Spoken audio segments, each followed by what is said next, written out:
നമുക്ക് അലീനയുടെയും മനുഷ്യങ്ങളുടെയും നാളത്തെ നല്ലൊരു കഥ കേട്ടാലോ? വീഡിയോ ഇഷ്ടപ്പെടുവാണെങ്കിൽ ഒന്ന് ലൈക്ക് ചെയ്ത് ഹൈപ്പ് ചെയ്യാൻ മറക്കരുത്.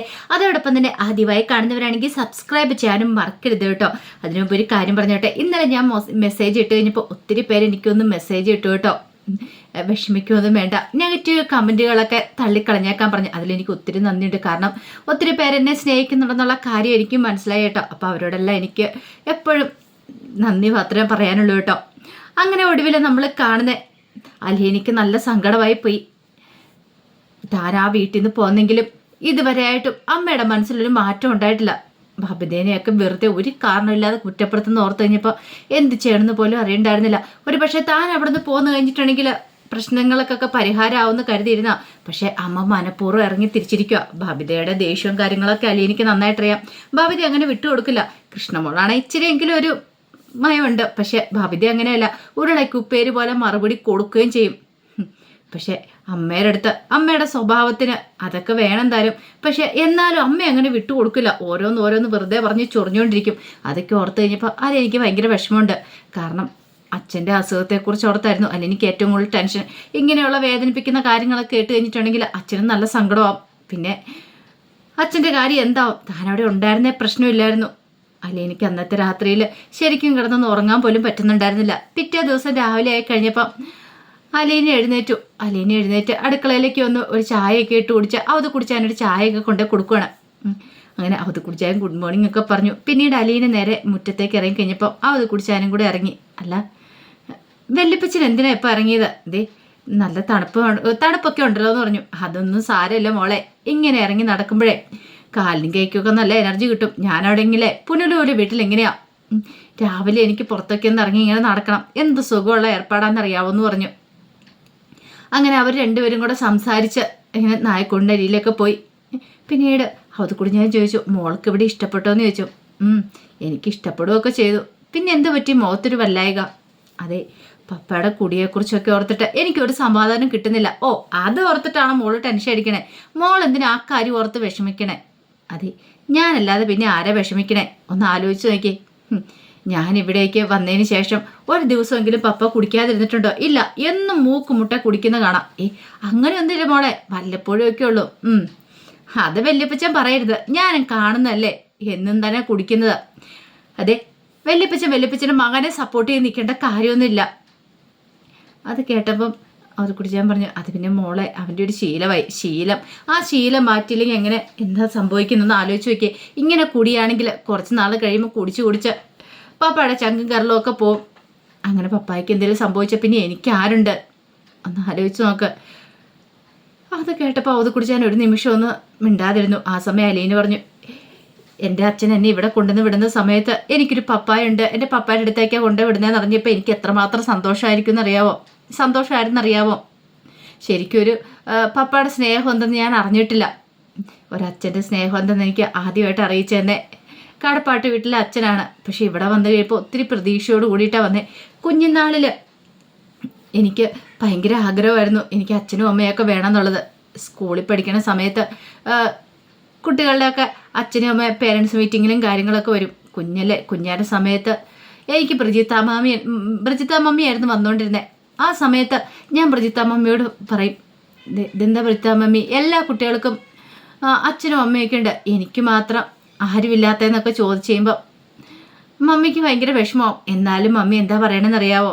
അതെ, നിനക്ക് ഞാനില്ലേ മോളെ എന്ന് പറയും. പക്ഷെ ഞാൻ പറയും, എനിക്ക് ബ്രിജിത്ത മമ്മി മാത്രമല്ലേ ഉള്ളൂ, അപ്പോൾ എനിക്ക് അച്ഛനല്ലോ എന്ന് പറയും. അതെ, ദൈവത്തിന് കൂടുതൽ ഇഷ്ടമുണ്ട് മോളോട്, അതുകൊണ്ടാണ് മോൾക്ക് അച്ഛനില്ലാത്ത. മോൾക്ക് അച്ഛനും അമ്മയൊക്കെ ആയിട്ടെല്ലാം ഞാനില്ലേ എന്നൊക്കെ പറഞ്ഞ് ബ്രിജിത്ത മമ്മി എന്നെ ആശ്വസിപ്പിക്കും. അതെ, ഇത് മോൾക്കൊരു കുറവൊന്നുമല്ല കേട്ടോ എന്നൊക്കെ പറഞ്ഞു കഴിയുമ്പോഴത്തേനും എനിക്ക് എൻ്റെ സങ്കടമൊക്കെ അങ്ങോട്ട് മാറും. എങ്ങനെയെങ്കിലും അമ്മ എൻ്റെ ആ സങ്കടം മാറ്റിയെടുക്കുമായിരുന്നു. അങ്ങനെ അച്ഛനും അമ്മയൊക്കെ ആയിട്ടായിരുന്നു ബ്രിജിത്ത മമ്മി എൻ്റെ ഇടയിൽ. പക്ഷെ അന്നൊന്നും ഞാൻ ഒരിക്കൽ പോലും വിചാരിച്ചിട്ടുണ്ടായിരുന്നില്ല ഏതെങ്കിലും കാലത്ത് എനിക്കിങ്ങനെ ഒരു പപ്പായ ഉണ്ടാവുമെന്നൊക്കെ. അതെല്ലാം കേട്ടുകഴിഞ്ഞപ്പോൾ അത് കുടിച്ചാൽ എൻ്റെ കണ്ണ് നിറഞ്ഞു. കാരണം കുഞ്ഞുനാളിൽ അവൾ എത്രമാത്രം വേദന അനുഭവിച്ചിട്ടുണ്ടെന്നുള്ള കാര്യം അത് കുടിച്ചാനും മനസ്സിലായി. അത് കുടിച്ചാൻ പറഞ്ഞു, മോളെ അതൊന്നും ഓർത്ത് നീ വിഷമിക്കൊന്നും വേണ്ട, അവൻ്റെ സ്വഭാവം ഇങ്ങനെയൊക്കെ തന്നെയാണ്. ആയിക്കോട്ടെ വല്യപ്പച്ച, പക്ഷേ ഞാൻ മോളാണെന്നൊരു ചിന്തയെങ്കിലും വേണ്ടേ? എന്നെ ഒന്ന് ചേർത്ത് പിടിക്കുമോ? എപ്പോഴെങ്കിലും എന്നെ ഒന്ന് സമാധാനിപ്പിക്കാൻ വരുമോ? അങ്ങനെ എന്തെങ്കിലും ചെയ്തിട്ടുണ്ടോ? അത് കുട്ടിച്ചാൻ അത് കേട്ടിഞ്ഞപ്പോൾ സങ്കടമായെങ്കിലും പറഞ്ഞു, അതി അവൻ്റെ സ്വഭാവം നിനക്കറിയാലോ, അവന് പട്ടാള ചിട്ടയും കാര്യങ്ങളോ. എന്നോടൊന്നല്ല, എല്ലാവരോടും ഇങ്ങനെയൊക്കെ തന്നെയാ. അവൻ്റെ ഉള്ളിൽ സ്നേഹം ഉണ്ടെങ്കിലും അത് അവന് പുറമെ അങ്ങനെ പ്രകടിപ്പിക്കാൻ അറിയില്ല എന്ന് പറഞ്ഞു. ആയിക്കോട്ടെ, ഞാൻ പപ്പയുടെ മോളല്ലേ, ഇത്രയും വർഷത്തിന് ശേഷം കണ്ടല്ലേ, ആ ഒരു പരിഗണനയെങ്കിലും ഞാൻ പ്രതീക്ഷിച്ചെന്ന് പറഞ്ഞു. അങ്ങനെ അവധി കുടിച്ചാനും അലീനയും കൂടെ സംസാരിച്ചു വീടിൻ്റെ അടുത്തേക്ക് വരുമ്പോഴത്തേനും ബൈജു ആൻ്റപ്പനോട് നിൽക്കുന്നുണ്ടായിരുന്നു. ആൻ്റപ്പൻ പറഞ്ഞു, എന്നാലും ആ പെങ്കൊച്ചിന് എന്തോ ഒരു മാതൃക ശക്തി ഉണ്ടെന്ന് എനിക്ക് തോന്നേ. അതെന്താ? അല്ലെങ്കിൽ പിന്നെ കണ്ടില്ലേ, ഇവിടുന്ന് ആ പെങ്കൊച്ചിനെ പറഞ്ഞു വിടാനായിട്ട് വന്നത് കുട്ടിച്ചായൻ. എന്നിട്ടിപ്പോൾ കുട്ടിച്ചായനാണെങ്കിലോ അവളുടെ കയ്യും പിടിച്ചാൽ നടപ്പ്. ഇവിടെ വന്നിട്ടുണ്ടെങ്കിൽ ഒരു ദിവസം പോലും നിൽക്കാത്ത കുട്ടിച്ചായന് ഇപ്പം എത്ര ദിവസമായി വന്ന് നിൽക്കുന്നേ, വീട്ടിലേക്ക് പോകണമെന്ന് പോലും ഇല്ല. അതാ പറഞ്ഞത്, അവർ തമ്മിൽ എന്തൊരു സ്നേഹം അടുപ്പോ, ചിരിയും വർത്താനമൊക്കെ. കുട്ടിച്ചാൻ ഇങ്ങനെയൊന്നും ആയിരുന്നില്ലോ, നമ്മളോട് വരെ ദേഷ്യപ്പെട്ടിരുന്ന ആളാ. ബൈജു പറഞ്ഞു, അത് ശരിയാ, അത് ഞാൻ ശ്രദ്ധിക്കുന്നുണ്ട്. അതുപോലെ തന്നെയാ കേണൽ സാബിൻ്റെ കാര്യവും. കേണൽ സാബ് അത്രമാത്രം ഒന്നും ഈ പെങ്കൊച്ചിനടുത്ത് ദേഷ്യപ്പെട്ട് ഞാനും കണ്ടിട്ടില്ല. ആൻ്റപ്പൻ പറഞ്ഞു, അതൊക്കെ ശരി തന്നെയാ, പക്ഷെ അതിൻ്റെ കാര്യം എന്താണെന്ന് മാത്രമേ മനസ്സിലാവത്തുള്ളൂ. ശരിക്കും പറഞ്ഞിട്ടുണ്ടെങ്കിൽ കേണൽ സാബിൻ്റെ ഭാര്യയും മക്കളും വന്നാൽ പോലും ഇത്ര സ്നേഹം അടുപ്പമൊന്നും കാണിക്കുന്നതല്ല. അവർക്ക് പോലും ആ കാര്യത്തിൽ സംശയമായിരുന്നു. അങ്ങനെ അന്ന് രാവിലെ വൈജയന്തിയാണെങ്കിൽ ജോലിക്ക് പോകാനായിട്ട് റെഡിയാവുകയാണ്. അന്ന് മുതൽ വൈജയന്തി ജോലിക്ക് പോകാനായിട്ട് ഒരുങ്ങുകയാണ്. കുറേ നാളുകളായി ആക്സിഡൻറ്റിന് ശേഷം വൈജയന്തി ജോലിക്ക് പോകാൻ തുടങ്ങിയിട്ടുണ്ടായിരുന്നില്ല. അങ്ങനെ രാവിലെ ഒരുങ്ങി കിട്ടി എല്ലാം വന്ന് റെഡിയായിട്ട് വരുമ്പോൾ ബാലേന്ദ്രൻ ഹാളിലിരിക്കുന്നുണ്ട്. ബാലേന്ദ്രൻ്റെ അടുത്ത് വർത്താനം പറഞ്ഞിട്ട് കൃഷ്ണമോള് നിൽക്കുന്നുണ്ട്. അങ്ങനെ ബാലേന്ദ്രൻ്റെ അടുത്തേക്ക് വന്നിട്ട് വൈജയന്തി പറഞ്ഞു, അത് ബാലേന്ദ്ര, ഞാൻ ജോലിക്ക് പോവാന്ന് പറഞ്ഞു. അതിനിപ്പോൾ എന്നോട് പറയേണ്ട കാര്യം എന്താ?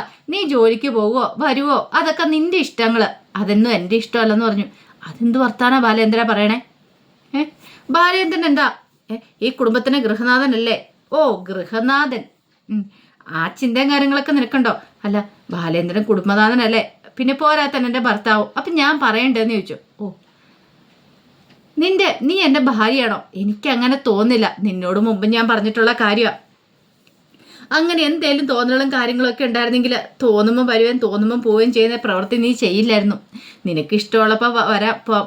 അതിന് ഞാനൊരു വിലങ്കടി തടിയായിട്ട് നിൽക്കുന്നൊന്നുമില്ല. അതിന് എന്നോട് പറയേണ്ട കാര്യമില്ല. ബാലേന്ദ്ര, വെറുതെ രാവിലെ വഴക്കുണ്ടാക്കാൻ വരല്ല. അലീന പോയതിൻ്റെ ദേഷ്യമെന്ന് എനിക്കറിയാം. അവളെ ഈ വീട്ടിലേക്ക് തിരികെ കൊണ്ടുവരാനാ ബാലേന്ദ്രൻ്റെ പ്ലാനെങ്കിൽ അത് നടക്കത്തില്ല എന്ന് പറഞ്ഞു.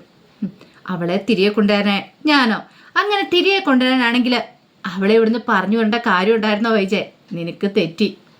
അവളാണ് ഇവിടുന്ന് പോകണമെന്ന് വാശി പിടിച്ചേ. അവൾ പോകുന്നില്ല എന്ന് പറഞ്ഞിരുന്നെങ്കിൽ അവളെ ഇവിടുന്ന് ഞാൻ പറഞ്ഞു വിടില്ലായിരുന്നു. പിന്നെ നിനക്ക് വീട്ടിലേക്ക് വരാൻ പറ്റില്ലായിരുന്നു. അവൾ പോകണമെന്ന് പറഞ്ഞുകൊണ്ട് മാത്രം. അത് നീയാണ് മനസ്സിലാക്കാതെ പോയത്. എനിക്കറിയാം അവളെ ഇവിടുന്ന് പറഞ്ഞു വിടാനായിട്ട് ആർക്കും താല്പര്യമില്ലായിരുന്നെന്ന്. അതോടെ കേട്ടിഞ്ഞപ്പോൾ ബാലേന്ദ്രൻ പറഞ്ഞു, വെറുതെ വഴക്കുണ്ടാക്കാൻ വരില്ല. വഴക്കുണ്ടാക്കാൻ വന്ന എൻ്റെ വായെന്ന് വല്ലതും കേൾക്കും. പിന്നെ ചൊറിഞ്ഞിട്ട് കടി മേടിച്ചിട്ട് പിന്നെ കാര്യമില്ല. പിന്നെ കയ്യും കാലും ഇട്ട് ഇളക്കേണ്ട വരും. അതുകൊണ്ട് മര്യാദയ്ക്ക് നിനക്ക് ജോലിക്ക് പോകാനാണ് പോകുന്നത് നല്ലതെന്ന് പറഞ്ഞു. അത് കേട്ടുകഴിഞ്ഞപ്പോൾ ബാലേന്ദ്രനെ നോക്കി പിറുപുറത്തോണ്ട് വൈജയന്തി അങ്ങോട്ട് ഇറങ്ങിപ്പോയി. കൃഷ്ണമോൾക്ക് ഭയങ്കര സങ്കടമായിപ്പോയി. കാരണം അച്ഛനെ ഇടയ്ക്കിടയ്ക്ക് വന്ന് ഇങ്ങനെ ഒരു കുത്തി നോവിച്ചാൽ അമ്മയ്ക്ക് ഒരു സമാധാനം കിട്ടത്തില്ല. പിന്നീട് ബാലേന്ദ്രനും ഷോപ്പിലേക്ക് പോകാനായിട്ട് പോയി കാറിലേക്ക് കയറുമ്പോഴത്തേനും കൃഷ്ണമോളെ പിന്നാലെ നിന്നു. കൃഷ്ണമോള് പിന്നാലെ നിന്നിട്ട് ചോദിച്ചു, അല്ല അച്ഛൻ ഓക്കെ ആണെന്ന് ചോദിച്ചു. അതെന്താ മോളെ? അല്ല, അമ്മ ഇങ്ങനെ ഓരോന്ന് പറയുമ്പോൾ മോൾക്ക് എന്താ തോന്നേ? അച്ഛൻ ഓക്കെ ആണെന്ന് തോന്നുന്നുണ്ടോ? അത് പിന്നെ ഓക്കെ ആണോന്ന് ചോദിച്ചാൽ ഓക്കെ ആണ്, അല്ലേ എന്ന് ചോദിച്ചാൽ അല്ല. ഞാനിത് കൂടുതൽ എന്തൊക്കെ പറയാനാന്ന് ചോദിച്ചുകൊണ്ട് ബാലേന്ദ്രൻ പെട്ടെന്ന് കാറോടിച്ച് അങ്ങോട്ട് പോയി. കൃഷ്ണമോൾക്ക് നല്ല വിഷമമുണ്ടായിരുന്നു. കാരണം അച്ഛനെ വെറുതെ വിടാൻ അമ്മ ഉദ്ദേശിക്കുന്നില്ല. ഇങ്ങനെ പോയിട്ടുണ്ടെങ്കിൽ ഇത് എവിടെ എത്തുമെന്ന് അറിയത്തില്ല. അച്ഛനും അമ്മയും തമ്മിൽ പിണക്കങ്ങളൊക്കെ മാറി നല്ലൊരു ജീവിതം ഉണ്ടാകുമെന്ന് കരുതിയിട്ടാണ് അലീന ചേച്ചി ഇവിടുന്ന് പോയത്. പക്ഷെ അത് ഇങ്ങനെ പോയിട്ടുണ്ടെങ്കിൽ ഉണ്ടാവും തോന്നില്ല. അതെങ്ങനെയാ? അച്ഛൻ്റെ അടുത്ത് നല്ലൊരു വർത്താനം പോലും അമ്മ പറയത്തില്ല. അമ്മ എപ്പോഴും ദേഷ്യത്തോടെ വന്നു കഴിഞ്ഞാൽ പിന്നെ അച്ഛനെ സഹിക്കാനും ക്ഷമിക്കാനും പറ്റുന്ന കാര്യമാണോ എന്നൊരു ചിന്തയൊക്കെയായിരുന്നു. കുറച്ച് കഴിഞ്ഞ് കഴിഞ്ഞപ്പോൾ സ്റ്റാലിയുടെ അടുത്തേക്ക് അവത് കുടിച്ചാൻ വന്നു. അവത് കുടിച്ചാൻ വന്നു കഴിഞ്ഞപ്പോൾ സ്റ്റാലിൻ ചോദിച്ചു, എന്താ അപ്പച്ച പതിവിലും വീരീതുമായിട്ട് എന്തോ ഒരു കാര്യം എന്നോട് പറയാനുണ്ടെന്ന് തോന്നലോ? എനിക്ക് നിന്നോട് ചില കാര്യങ്ങളൊക്കെ സംസാരിക്കാനുണ്ട്. എന്താ? അതെ, നീ ഇങ്ങനെ പോയാൽ ശരിയാകത്തില്ല രാലിച്ച. അതെന്താ അപ്പച്ച അങ്ങനെ പറയണേ? എങ്ങനെയാണോ? എടാ, ഇവിടെ ഒരു പെങ്കൊച്ചുണ്ടെന്നുള്ള കാര്യം നീ മറന്നുപോയാ? എപ്പം നോക്കിയാലും നീ മദ്യപാനം തന്നെയാ. ഓ, അതാണ് ആ കാര്യം. അവൾ അപ്പച്ചനോട് പറഞ്ഞു വിട്ട് കാണും എൻ്റെ മദ്യപാനത്തെക്കുറിച്ച്. അപ്പം അത് ചോദ്യം ചെയ്യാൻ വന്നാണോ? എടാ ലാലിച്ച അതല്ല, നീ ഒന്ന് ആലോചിച്ച് നോക്കിയേ. നിനക്ക് എന്തെങ്കിലും ഇതുപോലെ കുടിച്ച് എന്തെങ്കിലും സംഭവിച്ചു പോയിട്ടുണ്ടെങ്കിൽ ആ പെങ്കൊച്ചിന് പിന്നെ ആരുണ്ട്? നീ അവളെക്കുറിച്ച് ചിന്തിച്ചോ? നീ നിന്നെക്കുറിച്ച് മാത്രമേ ചിന്തിക്കുന്നുള്ളൂ. നിനക്ക് എന്തെങ്കിലും സംഭവിച്ചു പോയിട്ടുണ്ടെങ്കിൽ നിന്റെ ഭാര്യ വീട്ടുകാരിങ്ങോട്ട് വന്ന് അവളെ പിടിച്ചിറക്കും. പിന്നെ എനിക്കിവിടെ നിൽക്കാൻ പറ്റുമോ? എനിക്കും ഇറങ്ങേണ്ടി വരും. പിന്നെ അവളുടെ ഭാവി എന്തായിരിക്കും? എടാ അവളെ നോക്കിക്കോളാന്ന് പറഞ്ഞ് വാക്ക് പറഞ്ഞ് നീ ഇവിടേക്ക് കൂട്ടിക്കൊണ്ട് വന്നതല്ലേ. അപ്പം പിന്നെ അവളെ നീ ഇങ്ങനെ ഇട്ട് കഷ്ടപ്പെടുത്തുന്നത് ശരിയാണോ? കഷ്ടപ്പെടുത്തുന്ന ആര് കഷ്ടപ്പെടുത്തിയെന്ന്? എടാ നിന്റെ ഈ കുടിയൊക്കെ നിർത്തിയിട്ട് നീ അവളോട് സ്നേഹത്തോടെ പെരുമാറ്. അത് മാത്രമല്ല അവളുടെ മേൽ എപ്പോഴും ഒരു കരുതലുണ്ടായിരിക്കണം. അല്ലാതെ വെറുതെ ഒന്നും അല്ല ഞാൻ പറഞ്ഞത്.